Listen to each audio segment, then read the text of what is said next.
You're listening to Remember the Buster with Carlos and Alex.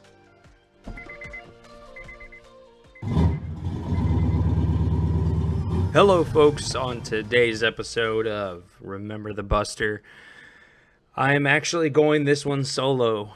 My co-hosts were unavailable to be on the podcast this morning with me and Casey. Well, I hope one of them a speedy recovery. I believe he's getting his wisdom teeth pulled, which sounds terrible. While the other one was up very late working on some cars, doing the things that we love and needed his beauty sleep. Alex, I hope for your sake you wake up beautiful. Love you, buddy. Without further delay, here's episode 1 of Remember the Buster. Welcome, everyone. This is episode 2 of Remember the Buster. My name's Carlos Colon, also known as Space Dubs on Instagram, where you can find me. You can also find us on YouTube, if that is your preferred platform for listening. Google Podcasts, Buzzsprout, Podbean, Spreaker, and recently published on iTunes. Today, I have a very special guest, somebody that I have had the pleasure to work closely with on my personal tune for my vehicle. We have Casey Richmond with Brew City Boost. Many of you will know him and his growing company, along with the work that he's done and uploaded and content he's put on YouTube as well. How you doing, Casey? Good. How are you, Carlos? Really good, man. Enjoying life. I have a cup of coffee in my hand, and it can't get much better. Me too. I gotta go refresh here in a minute, but yeah. Gotta do it. That this daylight savings really threw me for a curve this morning. Well, I know it was yesterday, but man, this morning was tough getting up. A little bit of a late start. Yeah, it has been. Yesterday morning and this morning have been brutal. The nice thing is my son, for some reason, is sleeping in even more now with the daylight savings time. I mean, normally it doesn't affect him at all because he just doesn't have the wherewithal to understand, night and day and all that. But now that he's 20 months, he's like a little teacup human. He really gets it. Yeah, they do, man. All right, man. So I wanted to have you on just so that way you can get an opportunity to plug anything awesome that you guys are working on. Let's just start with yourself, man. Tell us about yourself and where your passion began for vehicles or the automotive industry and tuning said autos. Sure. Well, I've kind of been in and out of passion for automotive stuff multiple times in my life. It never really was a consistent thing, but it always keeps coming around. Look back, it was probably when I starting to get my license. Right around then was probably when it started. It was I had a '68 Chevelle was my first ride. Really built that up with my dad and my friends and my brother and stuff. And that was a beast. It was a lot of car. It was a lot of car for a 16-year-old to have back then. But I mean, that really got me into the whole automotive scene and everything with that. I was hanging out with my friends with cars and going to meets and cruises and things like that. But all that kind of changed once college started, and don't have time for that anymore. And really, all you want to do is hang out with your friends and party and all that instead of driving cars around. So that's how that goes. But I find different passions. It's just because you don't have one thing going all the time isn't bad.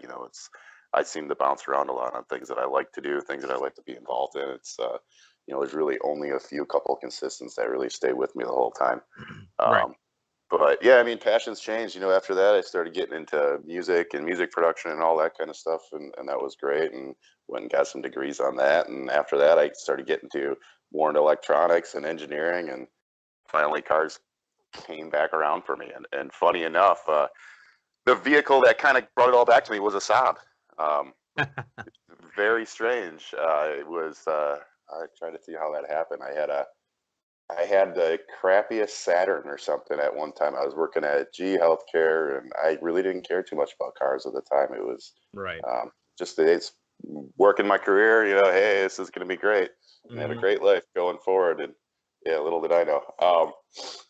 But yeah, I had a crappy Saturn, and it ended up it got flooded out, and I had to go pick out a car, and this lot had these couple of cool Saabs up there, and Yeah. I started. Yeah, you start thinking about them, you start looking them up, you get into all of it, and you're like, wow, Uh-huh. these are really quirky, cool. I like driving stuff that I don't see everybody else having at the same time. I totally agree. Yeah. It's got to be unique, and you definitely don't see them. Mhm. So I took a leap. I got one of those, and that's probably a good 13 years ago or so, maybe a Right little on. bit longer than that. Really cut my teeth on learning how to tune with those cars, as well as getting involved with that community, and really just kind of building my name for a name for myself there. Um, and that's kind of how it all grew, was really tuning Saab, building Saabs for that community, and that group of people. We still do an insane amount of Saabs, surprisingly, to this day.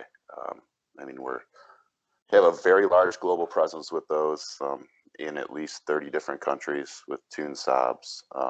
So it's been pretty great so far, and it's a good community. And um, obviously that was changing. It's there came a time where it was, do I want to pursue with these Saabs and keep it going and just enjoy a couple of extra side bucks, here and there for side money, or Mhm. do we want to really make something of it? And that's kind of when we dove headfirst into the whole EcoBoost market. Um, got Uh, myself a Mustang, and we got a pickup truck too. okay. What kind of Mustang do you have? Uh, And I pickup. had I had a 2015 S550, so an EcoStang. Okay, right on. Yeah, the Yeah, good old Ford Mustang, man. yeah, it was a It's blast. that's that car itself, that platform itself seems to be a very underappreciated platform that's starting to be appreciated. Um, Yeah. I was talking about with my wife when she was working at the pediatric office, and I guess somebody had come in, a child who happened to really, really enjoy cars, and his dream car was an EcoBoost Mustang. Like, Wow. how did you even hear about this? In the first place, like you must really like cars if you heard about this in the first place, and then I'd love to talk to this kid. Like, why did you pick Yeah, the EcoBoost, the GT? it's unique, man. It's different. Yeah, That's what drew me to it. I didn't even really care for Mustangs all that much. I was kind of a Chevy guy. yeah, Um, but I wanted a turbocharged four-cylinder that yeah, was rear-wheel drive. It yeah. just so happened to be a Mustang. Um, Well, yeah, they don't have a whole lot of that out on the American. no, but So that's exactly what I was looking for, and it fit the bill, man. What a blast! The thing was a lot of fun, and really kind of really catapulted where BCB is today. Is being able sure, to play with that. I don't have it anymore. Did have to sell it, but uh, sure. that's all right.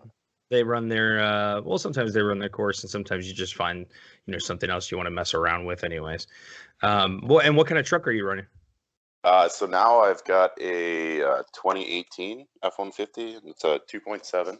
Oh, yeah, It's you just can get a lot of horsepower to those little 2.7 V6s. I'm pretty sure I've got the highest horsepower one out there right now. Okay, all right, we're Yeah, going on record right here. I'm How much pretty sure. No, horsepower it's such a are you it pushing? put down 510 horsepower and 510 foot-pounds to the wheels.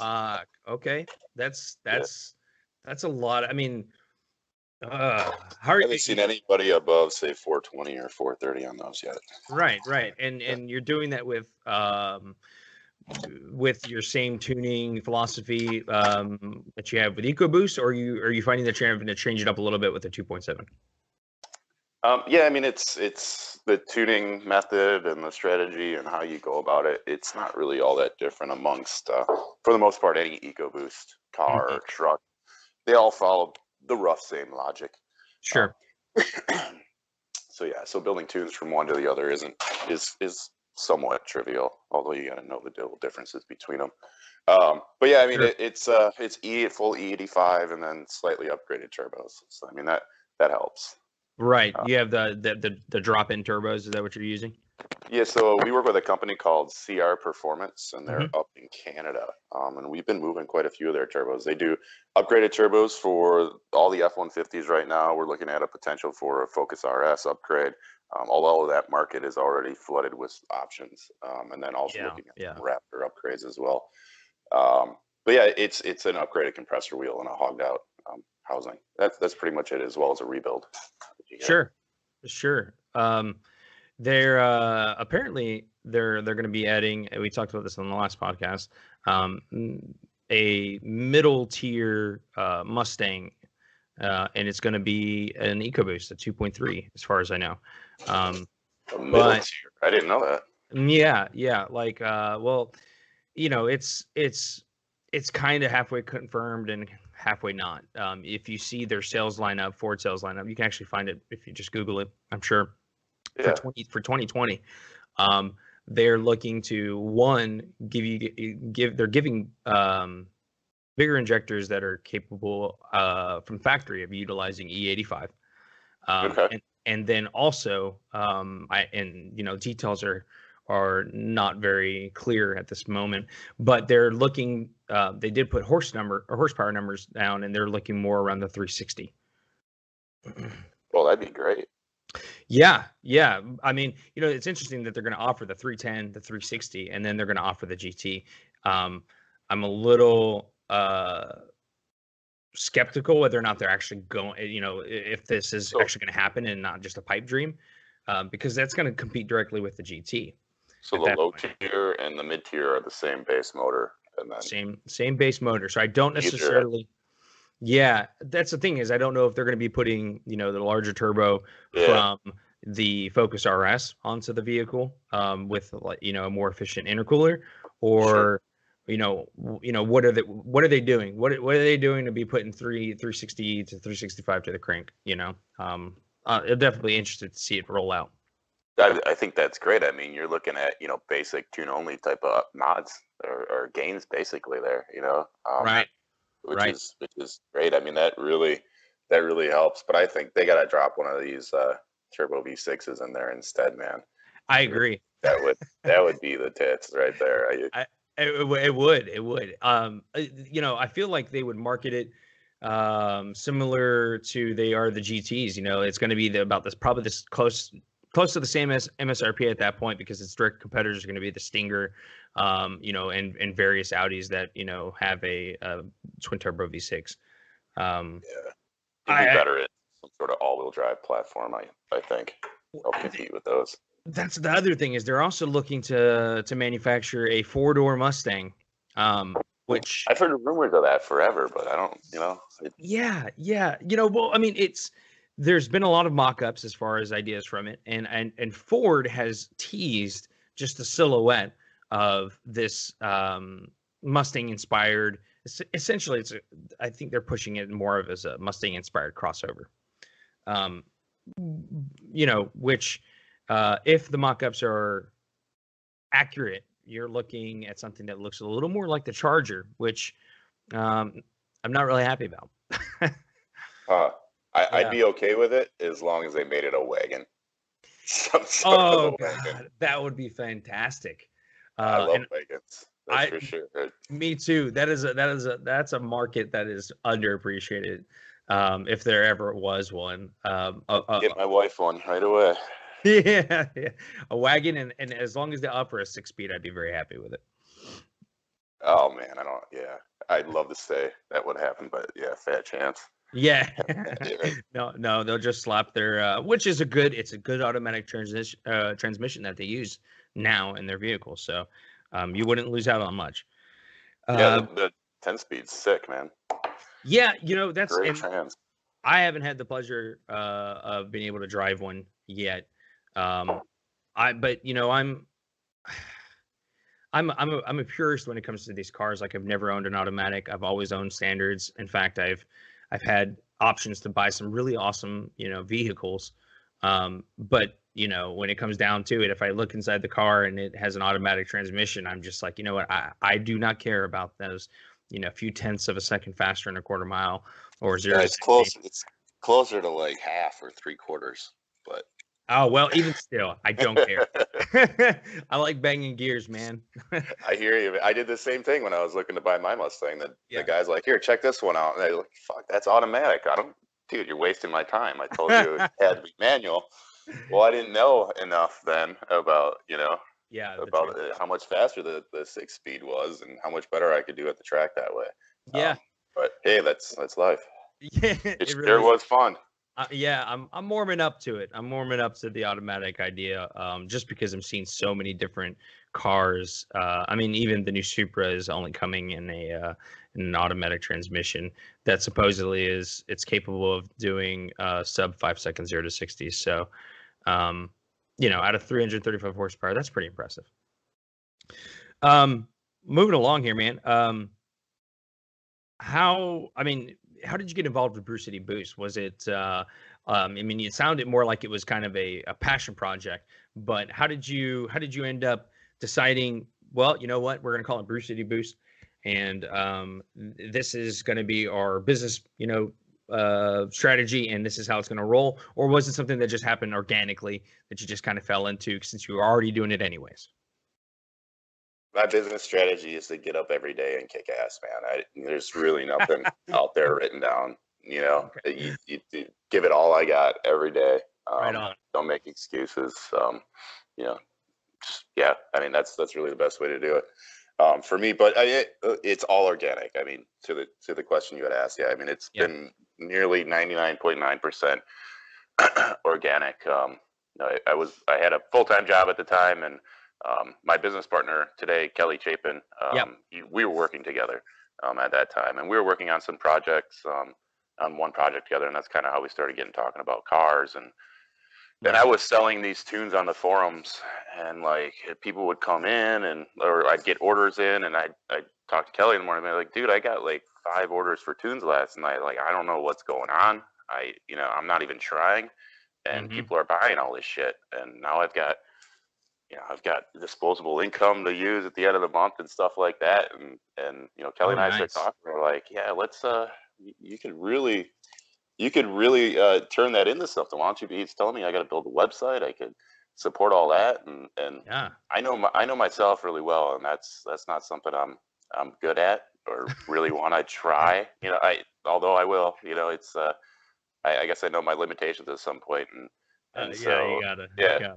it about a month or two later, I finally was like, dude, all right, Kelly, let's I'm gonna need some help with this if we're gonna do it. So let's kick some ass and let's get it going. And I mean, he's really done a hell of a job. He's done a lot of the business development, the website design, and Oh, that. great. And Yeah. it's allowed me to focus on the stuff that I'm really good at and the stuff that I like Sure. doing, and really making what Brew City Boost is, and that's our tuning products. And then as far as the naming goes, I got to give credit to Kelly too. That was his idea. I won't entertain you with some of the dumb names I came up with, but definitely Brew City Boost is the way to go. If you've ever been to Milwaukee, it makes total sense. If you haven't, you might be offended by the name. We get some people who say Brew City, that's a terrible name for a car company. You guys talking about drinking and stuff. Well, um, you come to Milwaukee sometime, you'll find there's a daycare called Brew City Daycare. It's Yeah. Yeah. everything up here is the Brew City. That's I've had a few friends from, actually a few fraternity brothers from Milwaukee, and uh that's just the culture, and it doesn't mean that, it's funny that people would say, oh, you're calling your car company a drinking company. It's like, well, yeah, we are. Beer's been around a really long time, and it's delicious, and it can be good for you in moderation. Deal with it, buddy. And it goes great with car enthusiasts too. That's Ab- for sure. Absolutely. Obviously not drinking said brew and then going to the track, but going to the track and then drinking said brew. Yeah. That's correct. Yeah, that's usually the best way about it. Right. Or if the track is closed because of rain, you can just go straight to drinking. Oh, yeah. There you Yeah. go. It's a win-win regardless. But so yeah, I mean that's kind of how things started. We were doing Saab only for the Yeah. most part. Built an okay website. We built a better website, an even better website. We're probably on like our 5th or 6th instantiation of that right now. Yeah, I just noticed that you guys went ahead and updated it. It's much easier to navigate now. It really is. Gotta give you Thank you. credit. Yeah. The big push for that was we finally had we've been doing e-commerce for roughly 5 or 6 years in the Saab and the EcoBoost market, and then we had an opportunity to buy up get a physical location for a brick and mortar shop, Uh-huh. And so, yeah, we jumped on that opportunity, and that's really the reason behind the website update, is to kind of show off what we're capable of now with all our expanded services. Yeah. We're not just doing remote tuning and slinging parts over the internet. Right. Um, Everybody else does that. It's a hard space to compete in. So having a brick and mortar shop, and we're doing installs, a lot of installs and upgrades. We've got a dyno. Um, we really lucked out with the space that we got. We had a mutual customer of another gentleman. His name is Marv Zudema, who was running a place called C&M Automotive up there in just north of Milwaukee. He's a big local Mustang builder, tuner. He's kind of getting, he's in his 60s now. He's getting close to retirement, and he's just looking to slow down things, a one-man show. And we kind of just went up there and talked to him, introduced ourselves, and, just pick his brain and talk to him for a while. And we ended up talking on the phone a little bit more after that. And he was interested in selling off his equipment and his dyno, and looking at not handling customers, just wrenching and tuning the stuff that he wanted to do. So the fun part. So it was a great opportunity. It's like, hey, let's buy all your stuff. You can come work for us, and you get to do the stuff that you like to do. And we continue to get all his same customers, because it's really it's the person. He's got a great rapport with the local crowd. They trust him, they know him. And so it's worked out really great. There's just a ridiculous amount of knowledge that we need to absorb from Marv in the little time that we have with him. So we're trying to stick with him, get him with us for as long as possible. Yeah. And always keep that fridge full of that employee retention fluid, so he doesn't get any ideas. Yes. Just keep upping the ETOH, man. That's the idea. Keep people happy. Yeah. So it's been great, man, and it's all organic. We're not pushing anything down anybody's throats. It's all word of mouth. We've done minimal advertising over the course of the years. Right. Yeah. Well, I mean, I'm actually, it's funny you say that, because that's one of the reasons that that I was attracted to Brew City Boost initially for a tuning platform. I purchased the Cobb tuner. I was just using a basic 93 octane, stage 1 tune off there. And the shifts were real hard, and I was like, what, I really need to get a pro tuner. So that's when I started looking into it, and the options out there, they're good.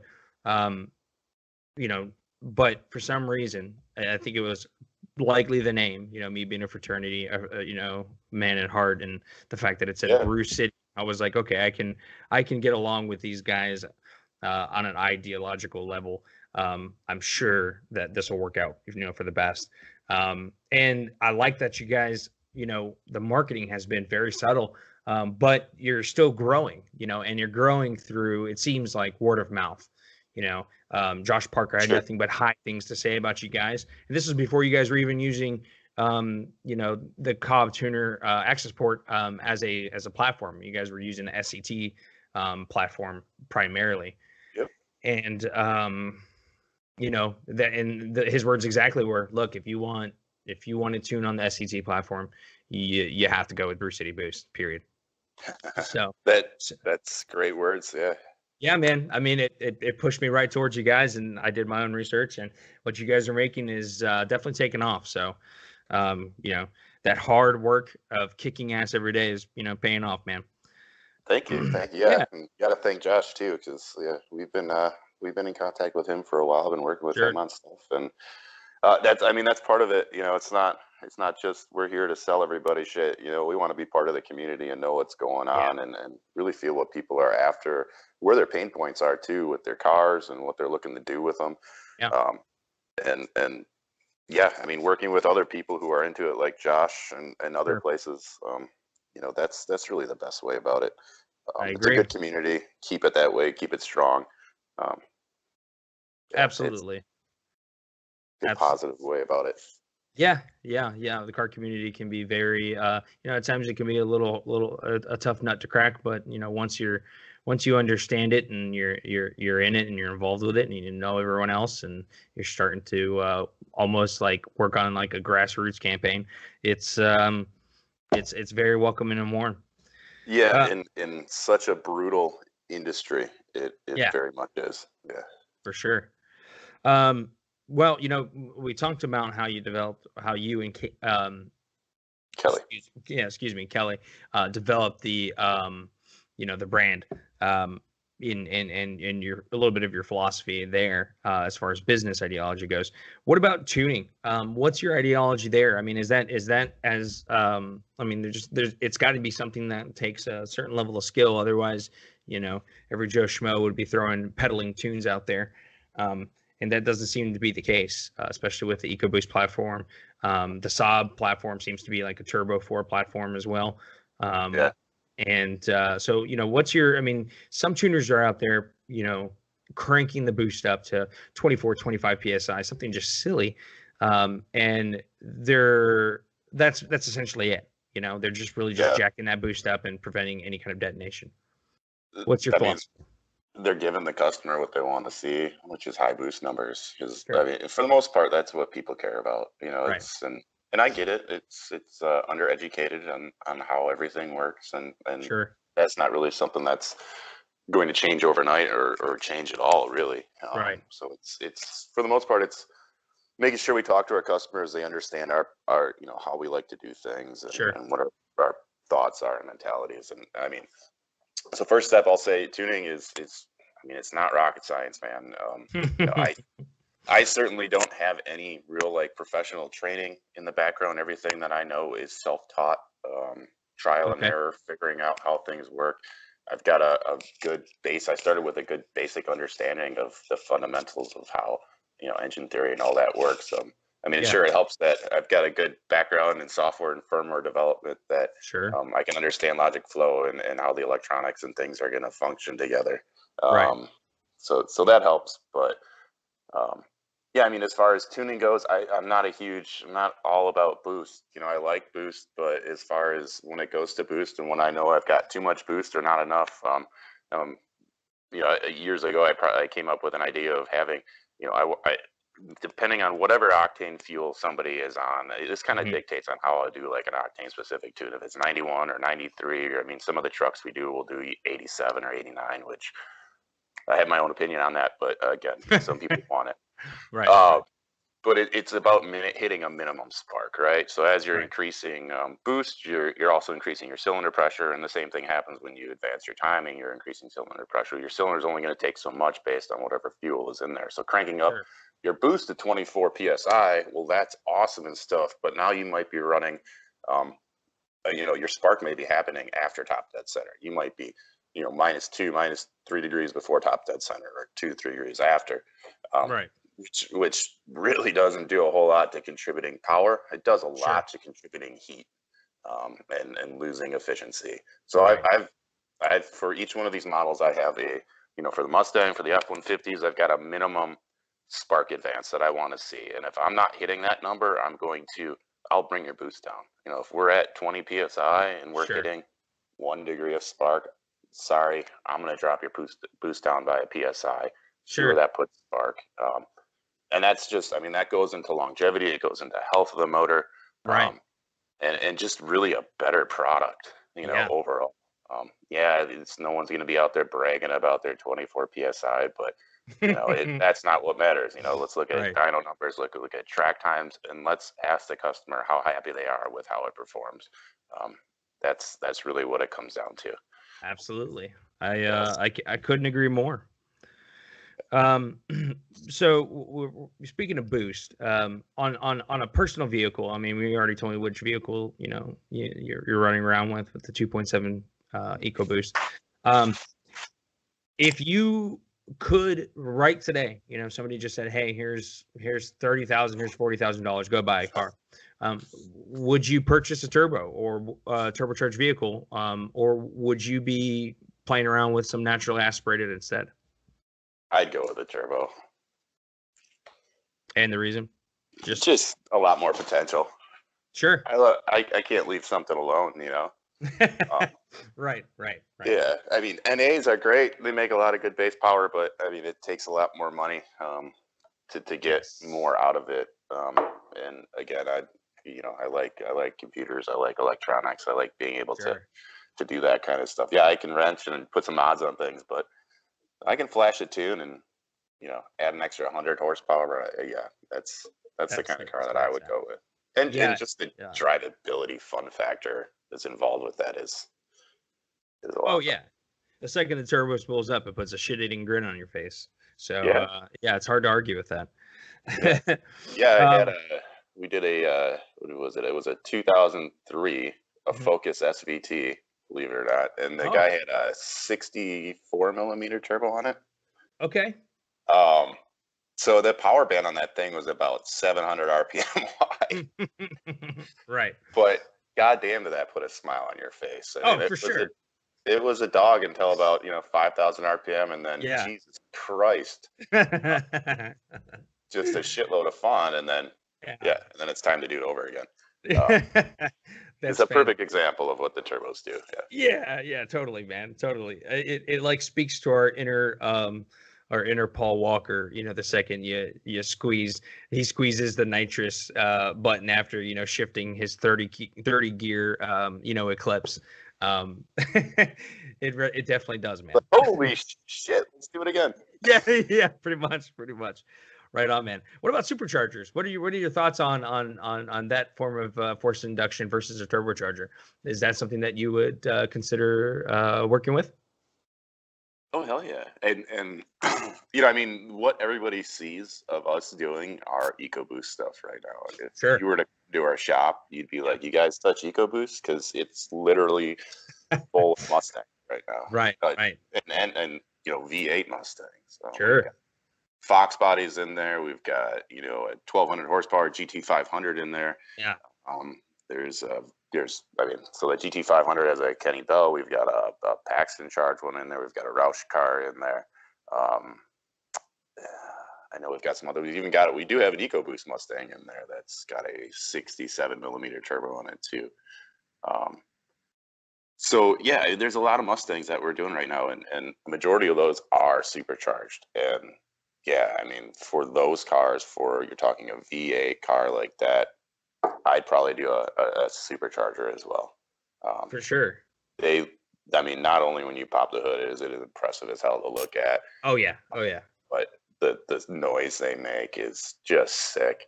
Yeah, it's hair raising. Absolutely hair raising. Yeah, and the power is great. I mean, yeah, you lose a little bit of power making it, but Jesus. Man. Man, they're a blast. You're splitting hairs at that point. Did you get a chance to see that that twin? I'm not going to say twin turbo, twin boosted EcoBoost that Vortec was fucking around with. No, I didn't see that. It's a twin charged. So it is. It had a supercharger and it had a turbocharger. Yeah, there's a YouTube video of a gentleman reviewing it. His name and his channel are escaping me, but I know you can Google it, and it's Google's the answer for everything. You can this thing.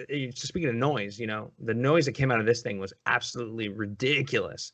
But they canned the project, I think, because they just didn't see the horsepower returns and also fueling issues at that point. So that'd be something to take a look at.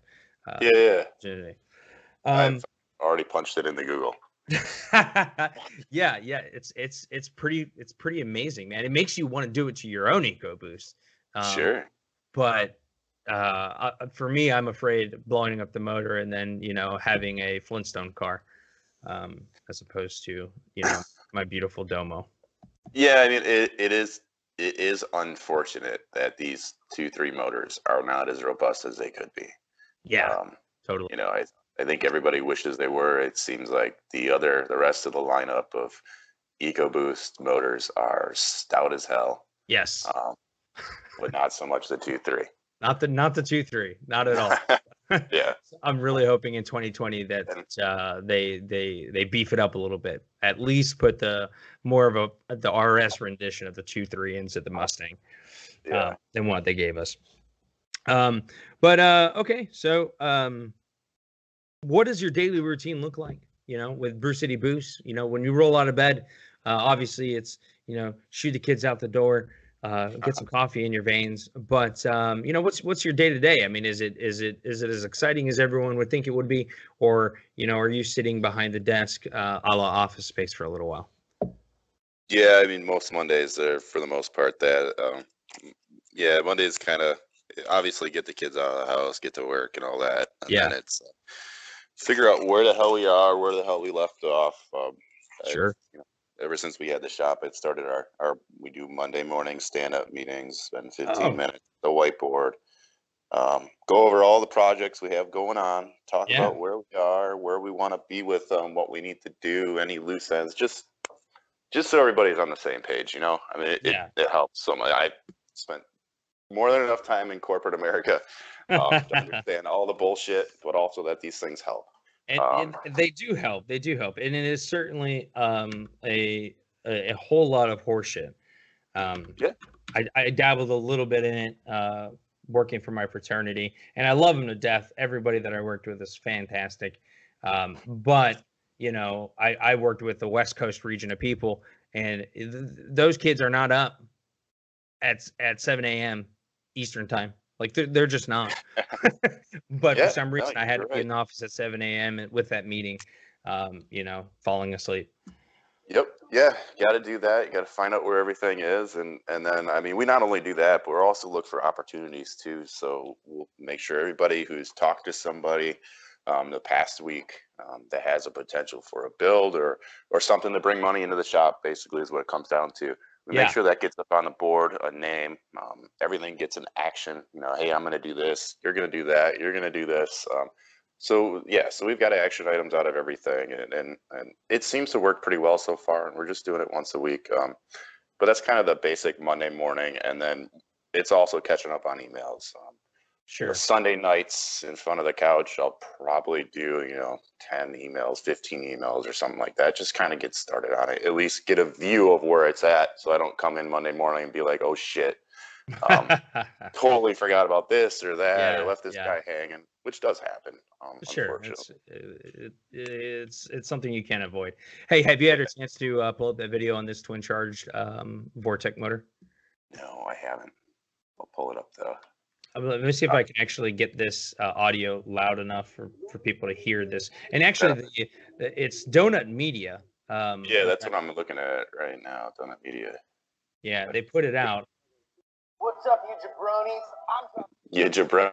Yeah, well, how else does one introduce or say hello to people on YouTube?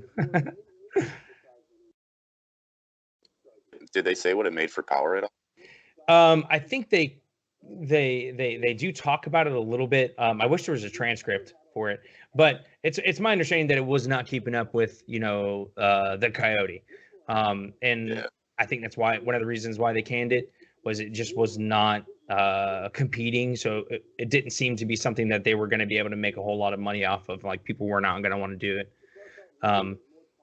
But I feel like they're wrong. I feel like a lot of people would want to do this. yeah. I don't know, man. You start looking at the costs involved with that. I mean, people are shoving LS3s in everything, and the cost on that is outrageous. Yeah, yeah, you're right. But okay, but I mean, look at the standard, right? I mean, look at the market as Oh far yeah, as no, the Mustang, right? It's yeah. not.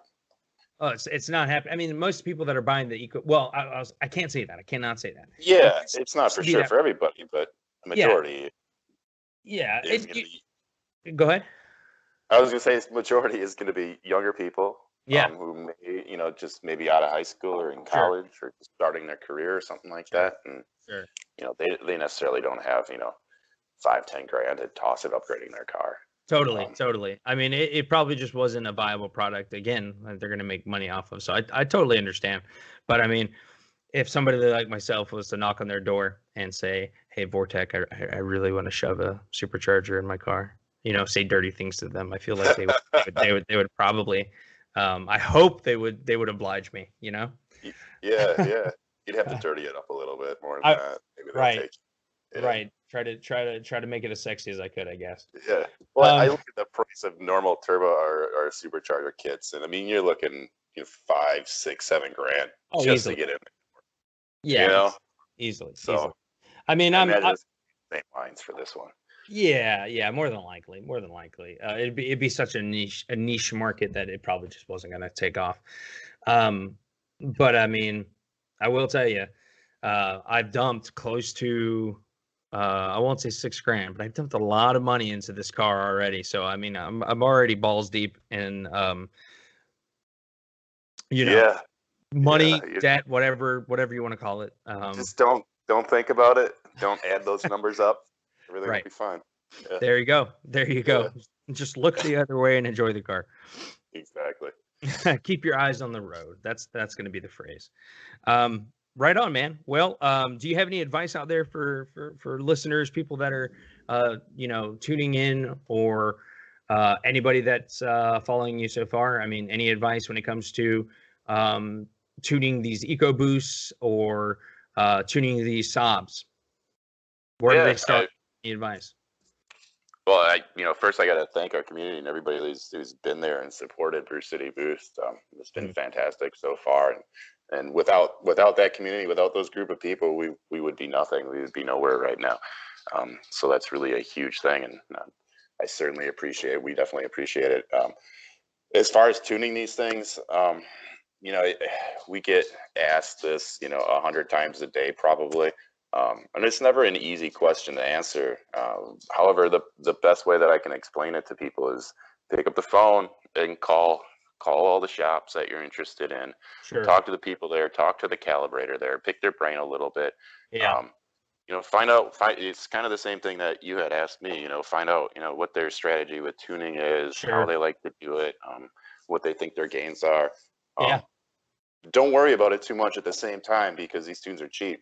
You think about it, the amount of money that you've spent for a tune, they're really not that expensive. No, they're really not. The tuner itself is where you pay money. Exactly. And that allows you to go out and try a couple different flavors of people's tunes. And I'm all about that. Go out there and try other people's stuff. You tried mine, try somebody else. That's great. Let me know what you think. If you like theirs better, great. Talk to me and tell me why. I wanna help understand and help to make a better product in that way. But most of the time, they'll come back and they'll be happy with us. And that's really what it is. And working with the customer is the other part. Is somebody calls and wants to make power. I want to find out what's driving them to make power, what their goals are.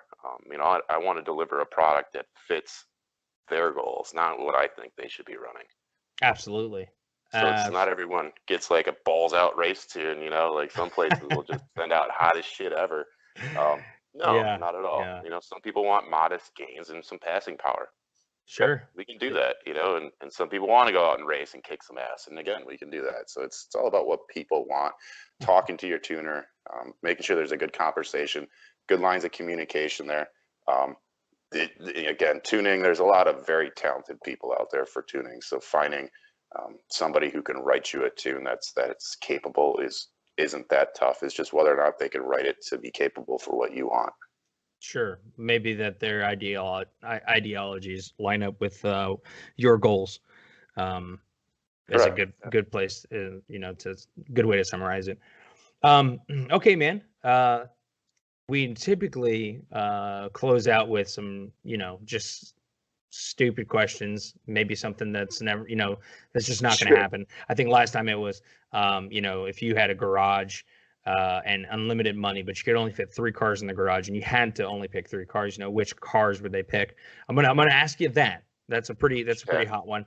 And then we'll make it a little more difficult. Is any money that you had, but you have to pick something that is foreign and from maybe the let's say 91 to 2001. These are really easy. Oh yeah. Go right ahead. Which one do you want to start with? Oh, you mean for me personally? Yeah. Well, yeah. What would you pick? Let's hear yours. Yeah. I mean, for me, I didn't have the constraints that I'm putting on you, obviously. Okay. So, right.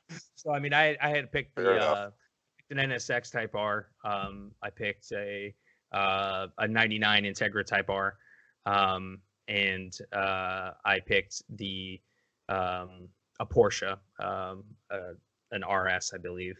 that I had said last episode. I just felt like that was kind of a well-rounded. You know, if I want to show up to a club, I take the Porsche or the NSX, really. You know, but if I want to really just beat on it and ring it out, then I can, you know, use the Type R as my beater. Sure. Well, all right. So I can have 3 cars and 2 of them have to be 99 to 2001. Is that what you said? No. All I mean, they don't have to be. Let's just say any cars that you want. It doesn't matter. I mean, you have unlimited money. You know, if you want to drop $300,000 on one car, you know, go ahead, boo boo. It's you. Yeah. Well, I probably wouldn't because I'm kind of modest and I know what I like. And so I've got one of them already. It's just not the shape I want. Sure. But it's getting there. But I'm not going to put that on the list. Okay. I would take it 2 Saabs. First, I would take I'd take a 900 SPG. Yeah. Just because I fucking love those things. It's kind of a car only your mother can love. So again, you know, you got to like those things. Next thing I would take would be probably that is a face that only the mother could love right there, man. Like you got to want that giant plastic face. Did you Google it already? Yeah, I did, man. Yeah, okay. But that's a solid pick, man. That's a pick from the heart. I can appreciate that. Yeah, it's a sexy car. It's one of those I will own. It's a gotta have. It's not. I mean, shit, I could buy 100 of those things for $300,000. Yeah. So next, I would pick a 2004, 2005, a 9.5 Aero wagon. And that would be probably my daily driver. Murder it out, lower it to the ground. Again, I like wagons. It's another Saab. I think they're just sexy as hell. Yeah, I'd have to say that one is definitely a little more easy on the eyes. Even if it is a wagon, I mean, that's a grocery getter if I ever saw one though. Yep. Yeah, for sure. And then after that, I'm going to grab one of those GT500s when they come out. Are you? Yes. Yeah. Yes. So that would be the fun car. Yes, that's a solid pick, man. That's a car that you don't necessarily feel bad if you decide to change up a few things on it, you know, to kind of match your needs a little bit. Some cars are just so expensive, and they put so much R&D into these vehicles that you're like, you get like, I don't understand how these people get these, you know, in Japan, that's a big thing. They're getting these supercars, and they're throwing the most ridiculous wraps on them, or paint jobs, like chrome paint jobs. Like I guess that's what the kids like these days. Yeah. But I don't know that I could do that after dropping that much coin. Yeah. It's some of the stuff I've seen is pretty awful. It is.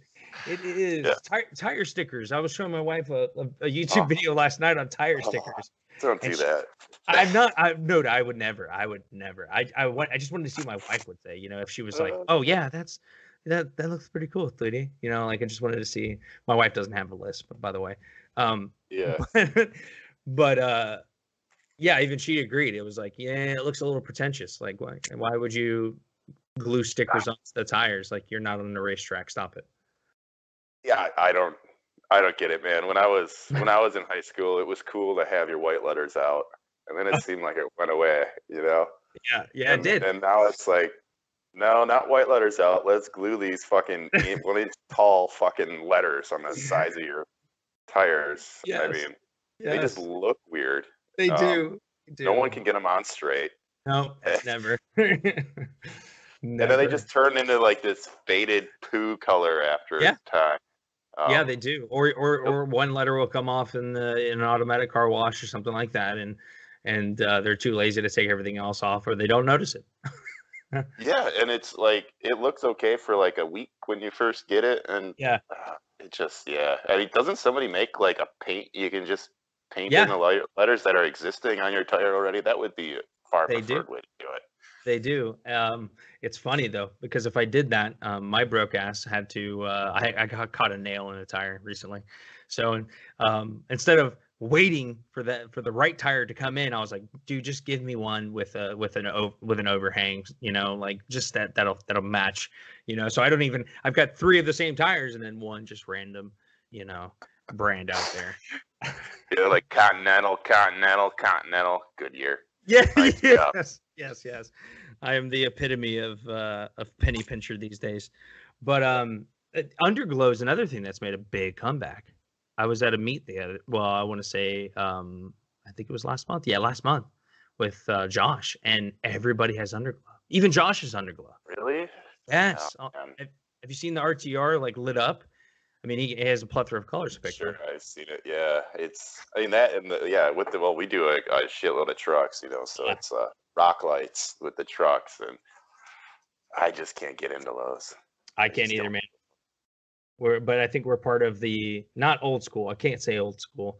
I mean, I'm 34 years old. I'm not gonna rock that just yet. But I'll say I have a different mindset from what's hot these days. I like plain, something a little more plain Jane. Yeah. But things can be done to it, but they got to be subtle, Yes, man. Something that you can. I had Geeksmithing. Shout out to him. He does great work, 3D printing emblems in various different materials. Not a lot of people know about him. He's kind of like my secret little metallurgist over there doing things. But he made some custom Domo emblems in acrylic black that you don't really notice until you're sitting behind me in traffic and you realize that I don't have a running pony. I have Domo's face on the back of my car. And it's fantastic. You want those details to be very subtle for sure. Yeah. Yep. Kind of make you do a double take. Yes. Yeah. Like, did I just see that? Is that a grown man driving that car with Domo on it? Yeah. Yeah. Well, right on, Casey. I really appreciate having you here, man. And for sure, Carlo. Thanks for having me. Oh, absolutely. You're welcome anytime you want. Even if you want to just pop on and shoot the shit with the three of us. Once my co-hosts are back up and running and in good health, you're more than welcome to come on. Where can the people find you, and what's the easiest way to get in contact with you? Yeah, best way to find us is obviously just go to the website, www.brewcityboost.com. There's contact us links on there you can click. There's a phone number in there as well. You can find us on Facebook as well at Brew City Boost, and then we're on Instagram too, Brew City Boost there. That's really it as far as social media goes. Sure. Yeah, that's the best way to get a hold of us. One of those methods, Instagram, Facebook, or via the website contacts. Right on, man. Well, keep on keeping on with the good work and the kicking ass. Looking forward to working with you more on my car in the future. Yeah, for sure.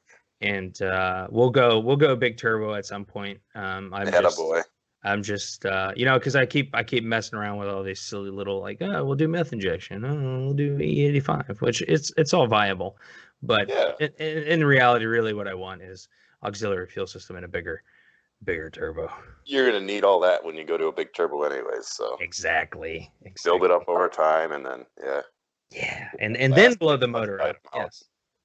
No, don't blow the motor. As long as you're having fun doing it, I guess. Well, I think I'm out of warranty at this point. It's been 3 years, 17. I'm out of warranty. So either way, I'm free to do whatever the hell I want now. So that's true, man. Yeah, buddy. All right, Casey. Well, I know you got a busy day today. Have a good one, and appreciate having you on. Thanks, Carlos. Take care, man. I appreciate it too.